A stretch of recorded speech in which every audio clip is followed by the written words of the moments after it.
I've been on board Holland America's newest ship for 2 nights on a Norway cruise, and all I can say is wow. After several recent cruises on Princess and Norwegian Cruise Line, the Rotterdam feels like a huge upgrade in almost every way. From the cabins to the decor and thoughtful touches everywhere, I feel like I'm in a true 5-star hotel.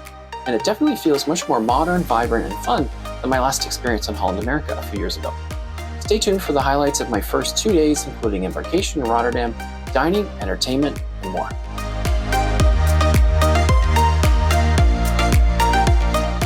Hey cruisers, Andrew from Ottawa, Canada here. Welcome to the Chill Cruiser, where I review cruise ships from a chill perspective, sharing tips on how to save time, money, and grief on your cruise vacations. It's day 3 of 77 on my epic European cruise adventure, and I'm on board Holland America's newest ship, Rotterdam, for a cruise to Norway. To say I'm impressed would be an understatement.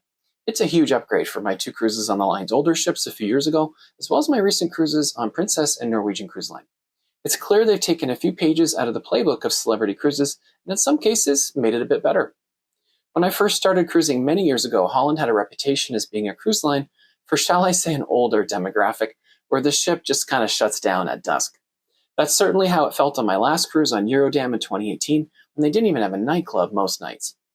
But that's definitely not the case on Rotterdam. The ship has been full of energy and great music both nights, including the fantastic B.B. King's Blues Club, which has been a lot of fun, and turns into a nightclub afterwards. And there's the Billboard Music Club with a more traditional party band. Every area of the ship feels very premium and luxurious, including right here in my ocean view cabin, with illuminated mirrors at the desk and in the bathroom, a corner wet bar with underlighting, and even a decent hairdryer. I've noticed thoughtful upgraded touches everywhere on the ship, from daily sushi in the buffet, to glasses holders in the beautiful thermal suite, all the way down to Elemis bath products and ribbed toilet paper in all cabin and public bathrooms, which are also beautiful, of course. Even the elevators have a posh feel. Speaking of the elevators, every elevator lobby and stairwell landing has beautiful art that give the ship a bit of a whimsical vibe. Every time I'm going up or down the stairs, I found myself stopping to take a look. I've been on more than 40 cruises on most of the major North American cruise lines, and this is definitely one of the nicest ships I've been on. Even though the ship is just under 4 years old, you can tell they've gone to great lengths to keep it feeling brand new in every way, all the way down to the towels, which always feel new and never worn. One thing I really like about the ship is that the main pool area has a retractable roof, so it can be comfortable regardless of the weather and itinerary, which is a feature that was glaringly missing on my recent cruise to Alaska on Ruby Princess, which had no indoor pool with very cold and rainy weather. Rotterdam's main pool area has tons of comfortable deck loungers and cafe tables on the lower level, with cozy nooks and booths on the second level. There's also a large outdoor adult pool and sitting area at the back of the ship. I'm also enjoying that Rotterdam is a smaller ship with only 12 decks and 2,600 guests at double capacity, compared to the 19 decks on Ruby with more than 3,000 guests. You only have to go to deck 9 to get to the Lido deck on Rotterdam, whereas on most modern cruise ships these days, it's on deck 15 or higher. My journey to the ship had a stressful start in Amsterdam, where I had booked the 30-minute train to Rotterdam Central Station, which is a 10-minute metro ride from the port. I thought trains in Europe were supposed to be efficient and easy to use, but that unfortunately wasn't my experience this time. It was hard to figure out which train to board because the trains were indicated in the station by their end destination, which wasn't listed on the tickets, and there was no mention anywhere of the train number. When I finally got on what I thought was the right train, there were technical difficulties, and then we had to reverse course. We then had to go to a different track to get on another train. It was chaotic and stressful knowing our ship was leaving in a few hours, but it all worked out in the end, and I got to meet 2 friendly couples from California who are also trying to meet the ship. We navigated the confusion together, and we've kept in touch on the ship. The food on the ship has also been very good.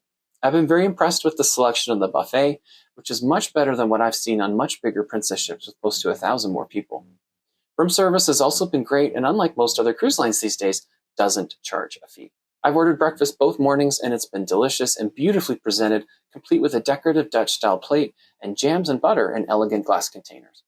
Where I have been a bit disappointed has been their dining rooms. I had dinner in the beautiful main dining room on the first night, where the food was okay, but the service was very slow. I had a similar experience in their Asian specialty restaurant Tamarind last night.